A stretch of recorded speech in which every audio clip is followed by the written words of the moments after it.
Hello, this is the hardcore legend Mick Foley, and I know when I want to keep up with the latest in wrestling news from around the world, I check in with Dead on Dave Productions. He covers a wide variety of wrestling topics, including the career of the hardcore legend. Don't miss it, Dead on Productions. Yeah. Never gets old, never gets old. What's going on, everybody? It's your boy Dead on Dave. Welcome back to the channel.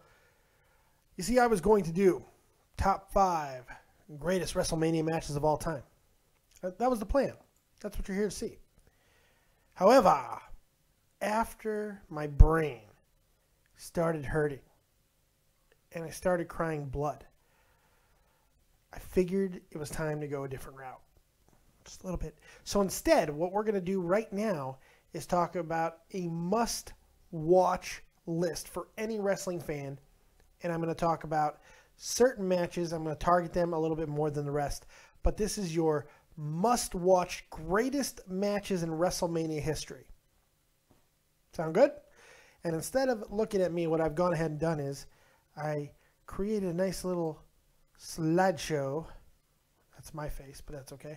A slideshow of some of the greatest moments in wrestling history. So enjoy that while we talk about the greatest matches in WrestleMania history. Okay?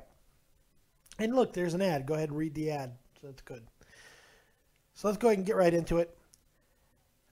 You know, I get a lot of shit on this channel because I'm unfair to Bret Hart. Oh, I'm so mean to Bret Hart. Oh, look, I have a lot of respect for Bret Hart. It's reality. I'm just not a fan of some of his match work. It's not has anything to do with technical ability. I just find him boring. But there's no question that Bret Hart's one of the greatest of all time. And there's no question that he has been in countless fantastic main event and WrestleMania matches. There's no question about that. So I figured the best way to start this list would be to talk about Bret Hart and his 14 WrestleMania matches. Now, 4 of them aren't even worth talking about. WrestleMania 2, he was in a 20-man battle royal that Andre won, even though he was the last eliminated by Andre. WrestleMania 4, it was another battle royal. This time, Bad News Brown won it. So, WrestleMania 6, it was a little comedy match. You know, so nothing really to talk about there. And WrestleMania 26. And you can't even call this a match. It was a mockery. It was ridiculous. It went on far too long. It was kind of a bad ending to the McMahon-Hart feud. You know, that was for so long, 13 years after everything happened. You know, the whole family, did the family turn on him and all of this stuff? I thought the whole thing was really hokey, and it could have been done a lot better and certainly not carry on as long as it did. But in the end, Bret got his revenge, put him in the sharpshooter, locked it in real nice and tight. And that's what everyone wanted to see, so that was good. Now we're going to talk about some of his other matches. WrestleMania 9, you know, Hart Foundation versus Greg the Hammer Valentine and the Honky Tonk Man. The Honky Tonk Man, baby. Or WrestleMania 5, I believe I said that. That was a good match. Good tag team match. I mean, it's just laying the early foundation, pun intended, for Bret Hart. I mean, he got a lot of work in main matches, even when he wasn't a top guy, because he was so good, and the Hart Foundation was so very much over. WrestleMania 3, Hart Foundation versus Hart Foundation and Danny Davis versus the British Bulldogs and Tito Santana. Another solid match, nothing wrong with it, but I mean, these are not headlining matches that are people are going to remember, but I mean, it's just, again, it's the foundation for Bret Hart and what he would do. They had one more match, a little more high profile, WrestleMania 7 against the Nasty Boys. And this would be the last time, I believe, that the Hart Foundation would tag at WrestleMania. So then you got to start looking at 9 and 10 when his matches with Yokozuna. I think those two are very important to talk about. One, a mockery. I hated the salt in the eyes. And then Hogan coming in and getting the belt. And then 10, a much better match, I think. Yokozuna does not get the credit that he deserves. But Hart could work with him, and that was the thing. Hart could work with anybody, and that was the really cool thing about him. But he couldn't always get the best out of everybody. It's good. I mean, that's just reality. Bret would always look good. Bret would always look good, but not always the person that he was working with. If he was working with Barry Horowitz or another jobber that kind of needed a talent to help put him over, that wasn't always a Bret Hart thing. I'm not saying he didn't do it most of the time, because he did. But it's just, there's certain guys that could fucking work. Now, Bret Hart could wrestle with anybody. There's no question about that. But, working, and there's Ric Flair going over the top rope like that. It's a perfect example of a guy that I'm talking about. It was an all-around performance that Flair excelled at in a way that Bret Hart necessarily may not have, in my eyes. There's a difference, and I tried to get this on there yesterday. The difference between an attraction or, all-around performer and a wrestler. And that's okay. They're supposed to be. Bob Backlund, kind of a forgotten match, WrestleMania 11. Very good match. Kind of forgotten. I like the whole build-up. Bob Backlund going crazy and crossface chicken wing and Bret Hart and them battling over the title. Bob Backlund hadn't been relevant in so long. I like that match. I really do. I skipped over WrestleMania 8. How could I do that?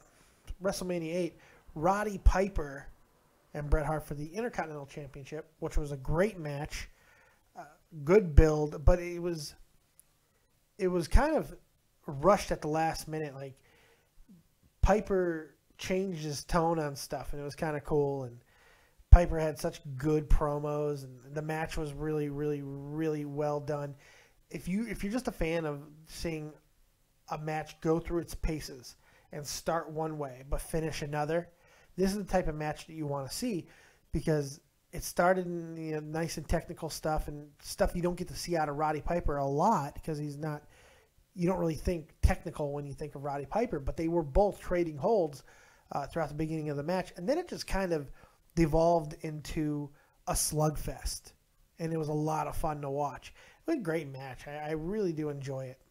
And then things got far much more serious, and I want to emphasize a few of these matches. WrestleMania 10. All right, this is WrestleMania 10. It's the greatest opening match. And in my opinion, it's Bret Hart's greatest match. I like it more than the Shawn Michaels match.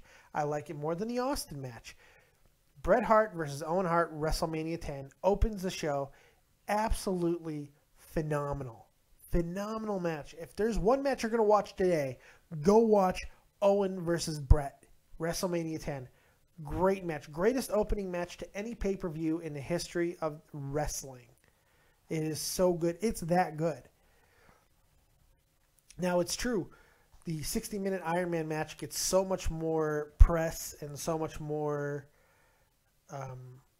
love because of how important it was, because the title was on the line, because of who was in the match. We are talking about Shawn Michaels and Bret Hart at a time when they were it. Those were the guys. Fantastic match. I mean, some people don't really like the ending. I do hear some criticism about the way it was ended. I don't have a problem with it. I like the fact that it went to overtime. I like that there was a little bit of controversy when Shawn clipped him the first time with the Sweet Chin Music, then hit him again, got it a lot better. And I like the way Bret looked when he was all wobbly and shit. I really enjoyed all of that. I thought the end was cool. Bret really started the show, though. Maybe it was his disdain for Michaels or his disdain for the fact that he had to drop the belt at all, but he really started to look like a baby at the end of that match. Even before the overtime, he didn't even want to compete further into the match. And because he was like, it's a draw, it's a tie, it's 60 minutes and all that stuff. And that really started the time, and maybe because I was such a Shawn Michaels fan, it started to change the tide for me, because I saw a lot of things that I was reading about backstage Bret, being a little bit of a whiner.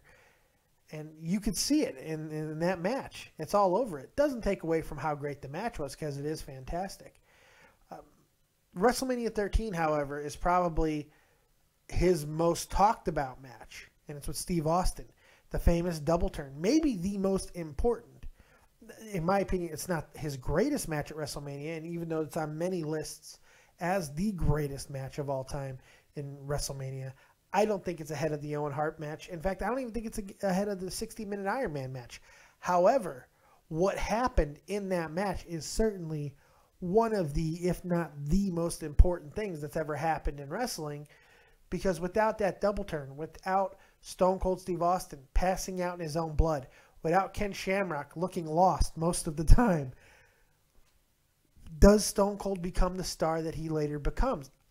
I'm going to say yes. That's why that's why, even though it's so important of a moment, I don't have it as high as a lot of people do, because the foundation for Stone Cold was already there. You know, it's the King of the Ring started this whole thing for him, and it was just going further and further down the line, and the train was off the tracks at this point. Stone Cold was becoming the guy, and the crowd went with it at WrestleMania 13 and gave him the props that he deserved. And it was also just as much about Bret being viewed as the baby, because he was being such a friggin' baby, and his frustrations were growing more and more evident. And it came to a head, eventually, and that's what happens. That's what happens. But it's a great match. It's a great match and one of the most important moments in all of wrestling. So Bret Hart gets his own little wing of awesome. I mean, hell, you could make an argument that there's a top 5 list of just Stone Cold matches, or hell, at least 4. You could put, if I was going to do a top 5, which I did try to do, but I had an aneurysm, and after I cried for the 3rd time, I stopped trying. But you could make a case for WrestleMania 8 versus Piper, 12 versus Michaels, 10 versus Owen Hart, and 13 versus Austin, all in that top 5. You can make that case, and it's not a hard argument to make. And this was my conundrum. This was my problem. Because I'm looking through these matches, and I'm seeing, I got those 4, which I could easily put in, and then I started looking at the rest of my list that I had written out, and I'm like, man, what am I going to do here? Because the rest of my list was so good. It's just, you can't have everybody in. So that's why I decided to kind of call an audible here and talk more about a whole plethora of matches. I think it's a much better thing to look at. The Rock and Stone Cold. Let's move on a little bit. The Rock and Stone Cold had a trilogy of matches at WrestleMania. All 3 fantastic. I liked all 3 of them. WrestleMania 19 is probably my favorite of the 3, even though it's Stone Cold's least favorite of his personal performances. There's no question. The Rock carried his ass in that match. No question about it. He was younger than Stone Cold at the time. Stone Cold was going through so many problems, and there was the whole controversy of he overstimulated his body with like energy drinks and all of that stuff, and his heart rate was ridiculously rapid. But The Rock was on the way out too, and that was the thing. He was becoming movie star Rock, but he was still in such peak physical condition that he really was able to make an amazing match here. And one of the greatest finishes in WrestleMania history, the 3rd rock bottom, where you see him put every ounce of energy he had into that rock bottom. And this is the last time we saw Stone Cold. This was it. And it was a fitting end to his career in some ways, but also left a bitter taste in our mouths, because even though there's a tradition of top guys going out on their backs when they retire, especially at WrestleMania, you just kind of feel like Austin deserved a little bit more. He's earned a little bit more than that. Whether that's true or not, I don't know. But it feels like he earned a better send-off. At least a better showing for himself. Because he's not happy with his performance in that match, even though he is happy with the overall outcome of the match.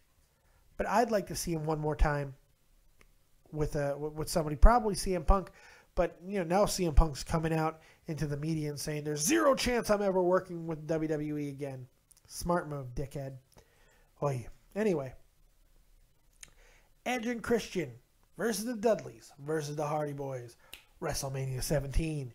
Fantastic match. We're talking about one of the most iconic matches in history. There are so many moments in this match that flood highlight reels. It's crazy. And, of course, the biggest spot, one of the greatest spots ever, Edge spearing Jeff Hardy off the belt. You know, that's one of the coolest things ever. Hardy dangling and Edge just spears him off. Fantastic match. Puts these guys into a new stratosphere. It's just great. It was just such a good match. So much fun to watch. And changed how it really showed the changing perspective within wrestling, where the spot match could really reign more supreme. It's such a there's such a difference between like that match and the Razor Ramon Shawn Michaels ladder match at WrestleMania. They're just like, they're both great and they both have spots, but the level of the spots really took a different turn and made the whole match feel different. And it kind of never went back to normal after that match. That's the match that kind of really started pushing the pace and the energy in WrestleMania moments. You know, it made it okay to be extreme. You know what I mean? That kind of thing. One of the earliest moments of my childhood, my life, is WrestleMania 6. Seeing the Ultimate Warrior and Hulk Hogan battle each other. Title versus title, champion versus champion, winner take all. It is awesome. It's not the greatest match in the world. You're not going to look as far as like technical ability, obviously. But this is what wrestling was. And it's such a contrast between now and then. What wrestling is now and what people are looking for wrestling with the Daniel Bryans and all that of the world, and what it was back then, where it was just two big guys doing simplistic holds, simplistic moves, but eliciting a response, because they were two attractions that were tearing the building down with emotion and psychology, and just the feel of the crowd was amazing. It's just, that's when I always look back to the first time where I was able to feel electricity while watching wrestling. That was it. That was my moment where I felt something inside of me, because it was such a good moment. And Warrior winning that match is something I'll never forget, because it was kind of heartbreaking. You know, you love both of these guys, but I bled red and yellow back then, brother, let me tell you. Moving on a little bit, Shawn Michaels and Kurt Angle. This match at WrestleMania 21 gets lost quite a bit. People do not watch this match nearly enough, and it does not get enough recognition. So after this, if you have the network, or if you have WrestleMania 21 on DVD or VHS, I don't know, whatever the hell you got, a Blu-ray, go watch this match, because it really is a phenomenal exhibition of wrestling. There's so many different aspects into this match where they excel at. There's chain wrestling, there's high-risk maneuvers, there's psychology, there's drama, there's kickouts, there's just submission wrestling. I mean, it just goes on and on. It's so good. And even though they were both kind of older at the time, you know, this is getting towards the last stages of Michael's run, and even though Kurt Angle's a few years younger than Shawn, Kurt's run he was starting to look like an older man at this point. And hell, he had to be in his mid-30s during that match. But still, he was starting to look, the injuries were taking a toll. I think a lot of other personal things may have been taking a toll. He became a different wrestler at that point, much more aggressive. He started wearing the mouth guard and all that stuff. But Michaels was just defying age and time, and in the midst of this fantastic run during his second stint, and he was the elder statesman. And to see this type of match at this stage, it was great. It's one of my favorite matches. I love watching this one. Make sure you check that out. Ultimate Warrior versus the Macho King, Randy Savage. Yeah, the Tower Power too sweet to be sour. Yeah. WrestleMania 7. Great match. Great match. Retirement match. Fantastic match. Of course, we have the iconic moment at the end where, you know, Savage gets beaten up by Sherry, and Liz comes out and out of the crowd, I believe. It was a great moment, man. Maybe I'm mistaken for another match, but I don't think so. It's a cool moment, man.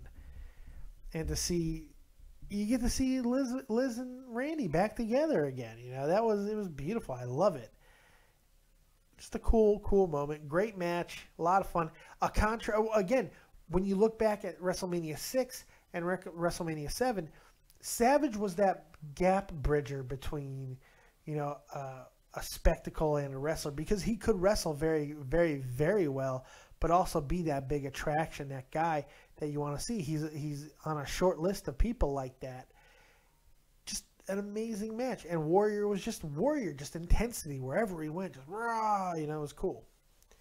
I think a reason why that Shawn Michaels Kurt Angle match that I brought up earlier gets lost so much is because Money in the Bank debuted at WrestleMania 21, brought to you by Y2J, Chris Jericho. It overshadowed a lot on that card. That was a great, not good. It was a great match. Won by Edge. Fantastic match. First ever Money in the Bank. Changed wrestling. Changed WWE. Because it was so different, even though there's been briefcase type matches like Money and stuff. But this gave you a contract to cash in at any time you wanted.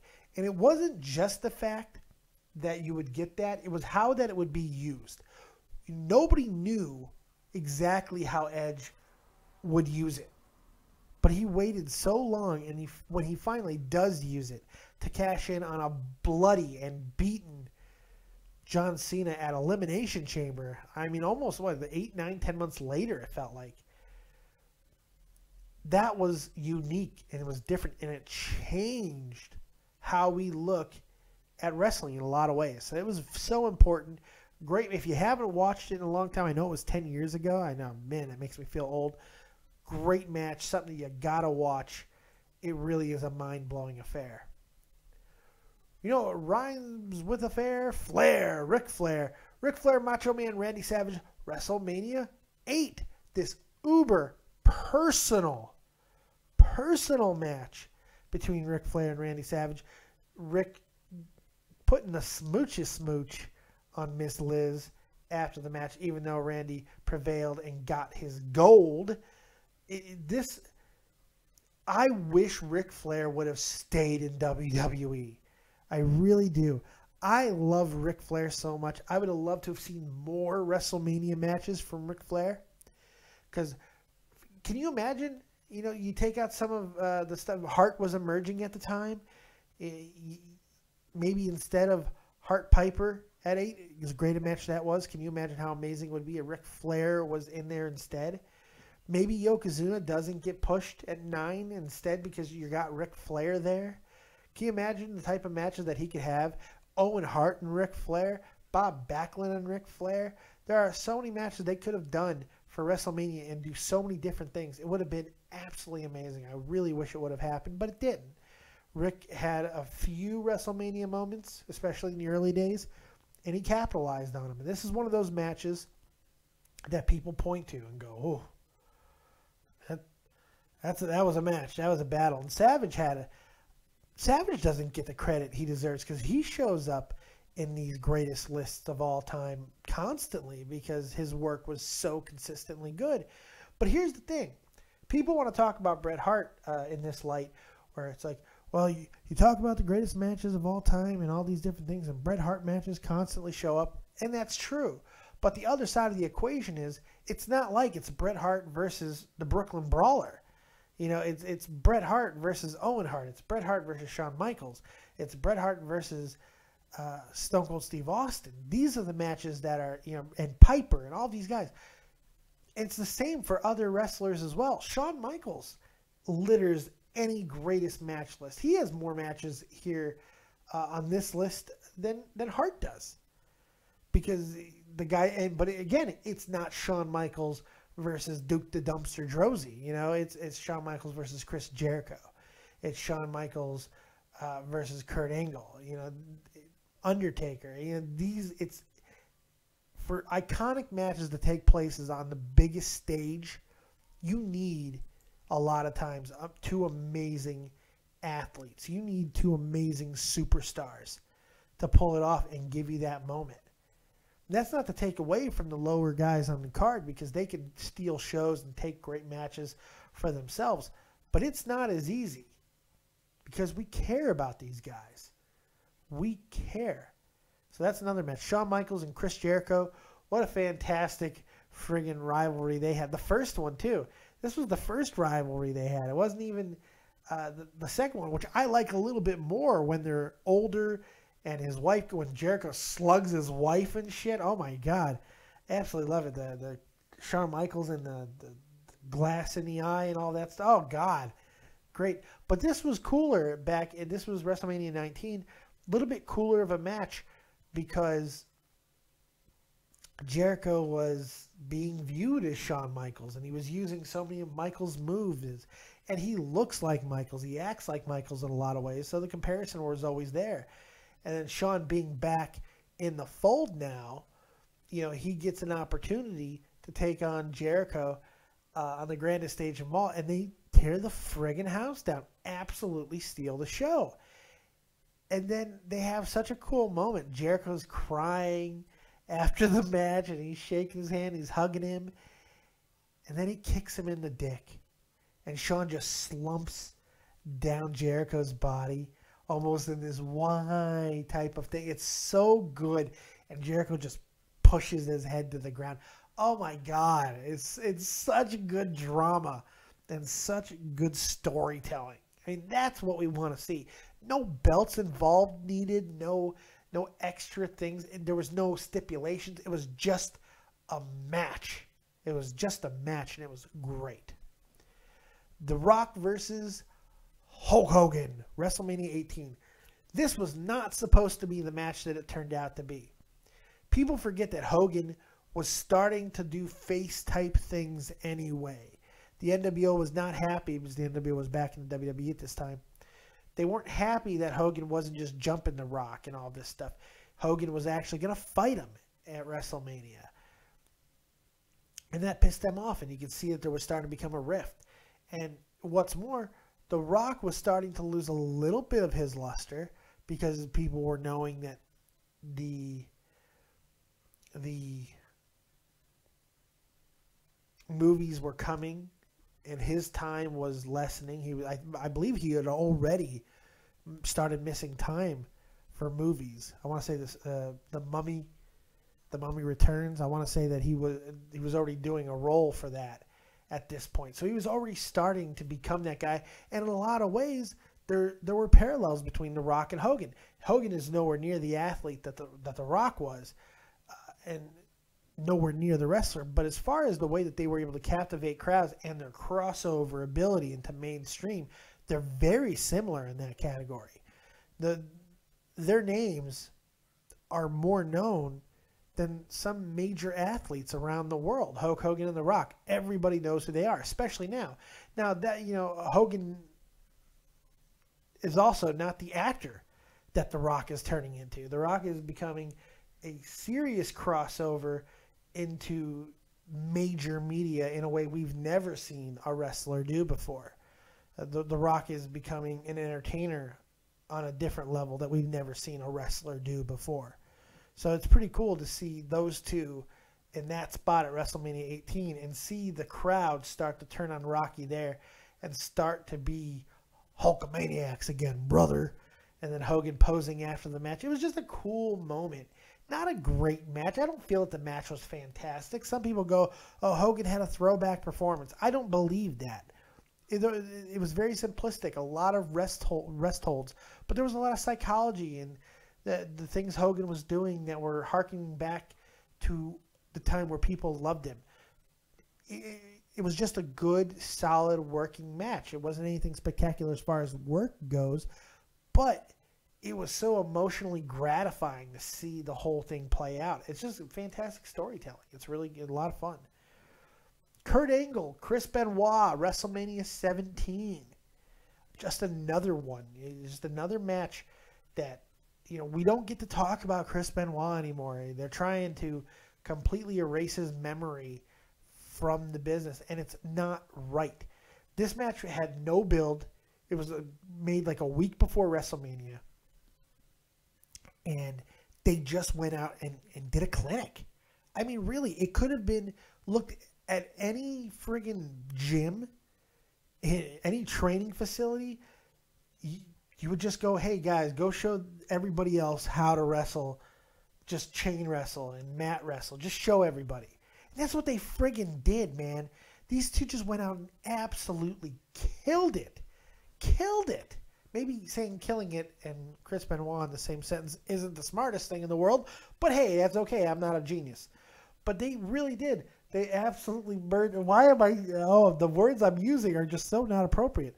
I'm saying, oh, they just absolutely murdered this whole friggin' match. Why do I want to say those things? Oh my God, it's terrible. But it's true though. These guys really tore it down. They absolutely did everything you want to see out of just a sheer wrestling match, and it was awesome.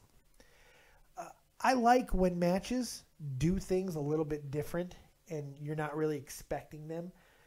WrestleMania 22, Edge and Mick Foley. People forget this feud. They don't look back on Edge and Foley quite enough. The rivalry was quite amazing. It was really special. And I'm not just bringing up my boy Mick because he's plugging me now. He's wonderful. It's one of my favorite matches because it was hardcore and it was exhilarating. The spot where Edge spears him and Edge starts to like spasm out and you're trying to figure out why. It's because Mick Foley's wrapped in friggin' barbed wire. I mean, it's great. And then, of course, the flaming table spot. Just one of those moments that nobody can ever forget. And that's what WrestleMania is about. That's what puts WrestleMania onto a different stage. Because almost every Mania, even some of the bad ones, there's always a moment that you can go, holy shit. Like people talk about 9, even though I think Joe Cronin and I have debunked the theory that 9 is horrible. But even if you don't remember anything else about WrestleMania 9, you remember the salt getting thrown into Bret Hart's eyes. That visual, that graphic stays with you forever. You remember Edge spearing Jeff Hardy off that ladder. You remember Edge spearing Mick Foley through a flaming table. You remember these things. They stick in your head. You remember Savage holding Elizabeth on his shoulder. You remember Hogan and Andre staring eye to eye. You can't help it. These things stick in your mind and give you a gratifying memory and visual that turns you in to lifelong wrestling fans, that turns us in to fanatics, that turns us in to fat people sitting on couches doing shows talking about their love and admiration for this sport. That's what WrestleMania is about. So the last 3 matches I want to talk about were actually probably going to make the list had I have done a top 5 list. So let's talk about those 3 now. Triple H, Shawn Michaels, and Chris Benoit, WrestleMania 20. Again, you don't get to talk about Chris Benoit nearly enough. This is a fantastic matchup. Really is good. It's one of my favorite Triple H performances because he was still getting back into his groove. I can't remember. Triple H has had more injuries than people like to acknowledge, but he always came back stronger. This was a special night, WrestleMania 20, because both Guerrero and Benoit would win. Benoit making Triple H tap out. It was a moment that you can't forget because nobody really thought Benoit was going to win this match. It's Shawn Michaels and Triple H. Yeah, Benoit won the Royal Rumble. Yeah, who cares? It doesn't matter. It's Shawn Michaels and Triple H. Benoit's just there for kicks. No, he wins the damn thing. And after it, seeing him and Eddie Guerrero embracing in the ring, both holding gold. That's another one of those visuals. That's what I'm talking about. WrestleMania 3. WrestleMania 3. People talk about this as the greatest match in history. Not the greatest WrestleMania match. No, the greatest match in history. Ricky the Dragon Steamboat and Randy Macho Man Savage. You want to talk about a match that just does everything? There you go. It's just that if you want to see technical wrestling at its absolute finest, Randy Savage hit depths that people didn't know he had. And honestly, he never reached them again. He never wrestled another match before or after this WrestleMania match with Steamboat that had the sheer technical proficiency that he did display in that one. And Steamboat, that was just another day at the office. Ricky wrestled, I think Ricky wrestled better matches with Ric Flair on house shows than this match. I mean, that's from Ric Flair talks about that. Steamboat's talking about that because that's just how good Ricky is. He was so good. The guy was so damn amazing. It was, you know what the word to describe Ricky Steamboat is? Effortless. Everything he did seemed effortless. Like, it just was so simple. He had the whole damn thing figured out in a way that nobody else, past or present, has been able to do. It's friggin' bizarre. Beautiful, but bizarre.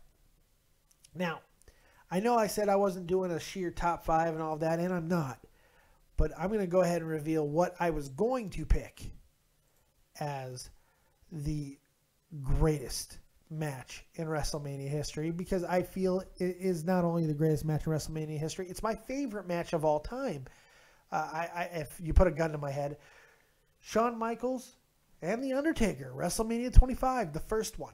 The second one was great, and it was awesome because Shawn went out on a shield and all that, but it was the first one that had everything that I really, really loved, because it was the last truly, truly great Undertaker performance. He had good matches at WrestleMania after this match, but they weren't much because of him. This match, however, was partially because of him. Him and Shawn Michaels left everything in that ring that night. I mean, they took each other to the absolute limit. Shawn Michaels doesn't get outworked by anybody at WrestleMania. The build was great.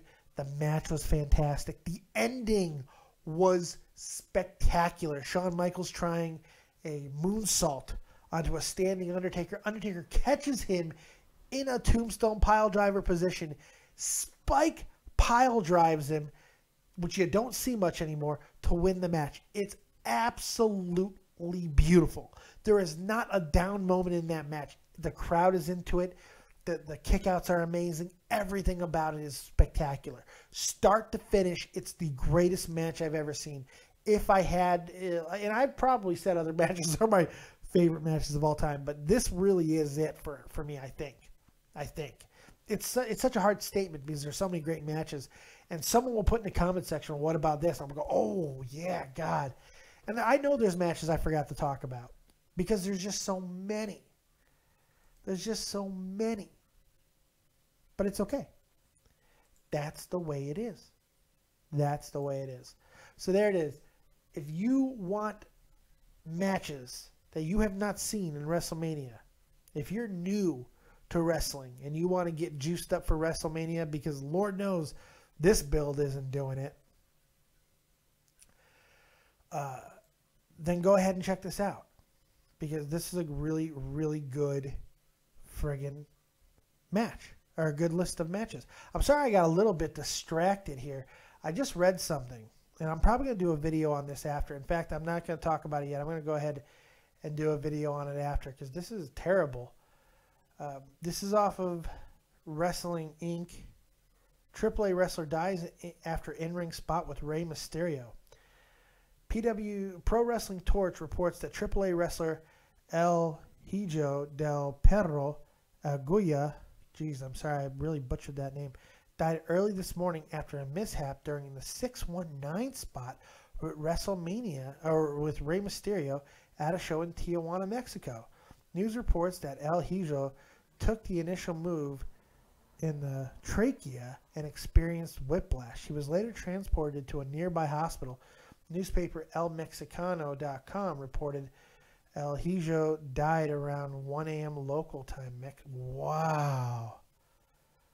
Wow, that is devastating. I'm going to do another video on this right after. That's devastating. Holy crap. Ray, Jesus. I mean, who's to blame for this? I'm going to watch. There's a video. I want to see if Ray is sloppy here, what happens. I mean, it's just a freak accident. I don't know. I'm going to go ahead and do a video on this after because I think it's important. It's a big thing. So, wow. Yeah, sorry to end the show on a buzzkill like that, but my God, that's terrible. Yeah, Jesus. It shows you got to be careful out there, guys, regardless of what you're doing. If a guy like Rey Mysterio, who has been in the business forever, could, something like that could happen. There's no guarantees. I mean, wrestling's dangerous. Let's not forget about that. But wow. All right, thanks for watching. Hope you guys enjoyed the show. Go ahead and comment in the comment section below. And make sure you check out tonight, 6 p.m. Eastern Standard Time, the Fantasy Baseball Draft. I did the draft order lottery a little bit earlier. You can see that on the video before this. Make sure you check it out. And tell me what you guys think about everything that I talked about in this video. Hope you enjoyed it. See you next time. Peace.